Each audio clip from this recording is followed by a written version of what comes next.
बड़ी खबर, क्योंकि जिस तरीके से खेला की बात कही जा रही है, अब बिहार में दरअसल मांझी नीतीश कुमार की टेंशन बढ़ा रहे हैं। मांझी ने कैसे टेंशन बढ़ाई है? जीतन राम मांझी की नाराजगी की खबरें चल रही हैं। बेटे को अच्छा मंत्रालय ना मिलने से बताया जा रहा है कि वो नाराज हैं, और ये भी कह रहे हैं कि मुझे भी यही विभाग दिया था, बेटे को भी यही विभाग, कोई और विभाग नहीं बचा था क्या?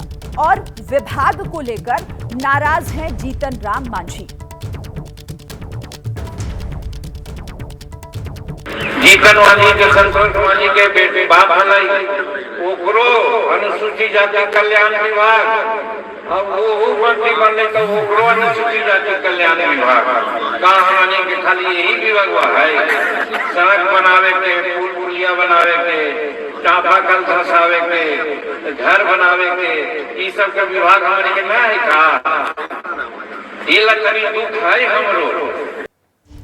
तो इसीलिए मैं दुखी हूं। अपनी नाराजगी बताते हुए यहां पर जीतन राम मांझी को आपने सुना, लेकिन क्या मांझी अकेले नीतीश की नैया डुबो पाएंगे क्या? ये फिलहाल एक बड़ा सवाल, और उसे हम आपको यहां समझाने की कोशिश करते हैं। देखिए, कुल विधायक कितने? 239। बहुमत का आंकड़ा है 119 का। ये कुछ स्थिति आप समझिए। पहली स्थिति, मांझी समर्थन वापस लेंगे। एनडीए के विधायक 128, अब इसमें माइनस अगर 4 हो जाते हैं तो बचता है आंकड़ा 124 का। ये तब की स्थिति है अगर मांझी की नाराजगी समर्थन वापसी में बदल जाती है तो। फिर इसके अलावा एक और स्थिति यहां पर है, एक निर्दलीय, अगर वो भी अलग हो जाएं तो यहां पर 124 में से -1 और हो जाएगा, तो यानी यहां पर ये आंकड़ा हो जाएगा 123 का। ये आंकड़ा 123 का, ये दूसरी स्थिति है अगर इस तरह की संभावनाएं आगे बनती है तो।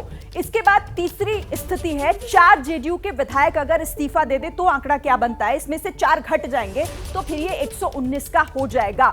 119 बहुमत के लिए भी 119 की ही जरूरत है। और चौथी स्थिति, लालू के साथ अगर जाते हैं मांझी, 114 + 4 118, महागठबंधन के विधायक 114, और उसमें अगर 4 जुड़ जाएं तो वो 118 का हो जाएगा, बहुमत से एक पीछे। लेकिन अगर एक और पांचवी स्थिति आरजेडी के साथ निर्दलीय प्लस AIMIMB अगर आ जाए तो फिर ये 118 + 2 यानी 120, तब बहुमत से एक ज्यादा यहां पर बनता है।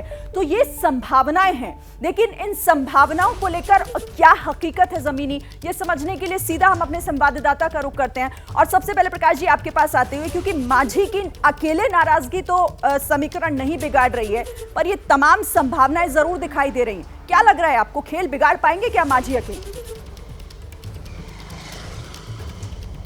शिरीन, सबसे पहले तो मैं ग्राफिक्स के उस नंबर्स को फिर से देखना चाहूँगा, क्योंकि 243 है बिहार विधानसभा में सीटें और मैजिक आंकड़ा जो है वो 122 है।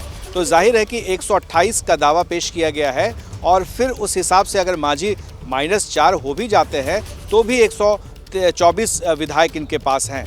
लेकिन जो सवाल मांझी जी उठा रहे हैं कि क्या जो विभागों का बंटवारा हुआ है वही विभाग फिर से उनके बेटे को मिला है, लेकिन शायद मांझी जी ये कहना भूल गए कि नीतीश कुमार ने तो उन्हें सत्ता की चाबी यानी CM कुर्सी ही सौंप दी थी। और उस वक्त ये अलग बात है कि उसके बाद कितना बखेड़ा हुआ, फिर मांझी चले गए, फिर मांझी आ गए, तो ये राजनीति में ये सब चलता रहता है। लेकिन जो आंकड़ा है उसमें ये स्पष्ट है कि अभी तो बहुमत का आंकड़ा है, और पहली बार नीतीश सरकार पर ये सवाल खड़े हो रहे हैं कि क्या वो फ्लोर टेस्ट पास कर पाएंगे या नहीं। कहा इसके पीछे एक ही दावा है, और वो है तेजस्वी यादव के, कहा कि फ्लोर टेस्ट पर वो पास नहीं कर पाएंगे, वहां पर खेला होगा। तो क्या जेडीयू के विधायक वहां से एब्सटेन करेंगे या बीजेपी के विधायक एब्सटेन करेंगे? ये तमाम वो सवाल हैं जिस पर कयास लगाए जा रहे हैं। लेकिन हमारी जो सूचना है शिरीन, उसमें ये तय है कि 124 माइनस मांझी भी हो जाए तो भी उनके पास है। जी बिल्कुल, यानी कि खतरा यहाँ पर नहीं है, लेकिन नाराजगी जरूर खेल किसी न किसी तरीके से बिगाड़ने की कोशिश की जा रही। जैसे ही घड़ी का काटा दोपहर 2:30 पे आए, बबीता जी का दिल सास बहू साजिश के लिए मचल जाए। और ये है इनकी बहू, पूरे दिन ऑफिस की टेंशन हो जाए गॉन जब ये करें अपना फेवरेट शो फ्री टाइम पे ऑन। इनकी तरह आप भी देखिए अपना फेवरेट शो अपने टाइम पर, और डाउनलोड कीजिए ABP लाइव ऐप अपने स्मार्ट टीवी पर।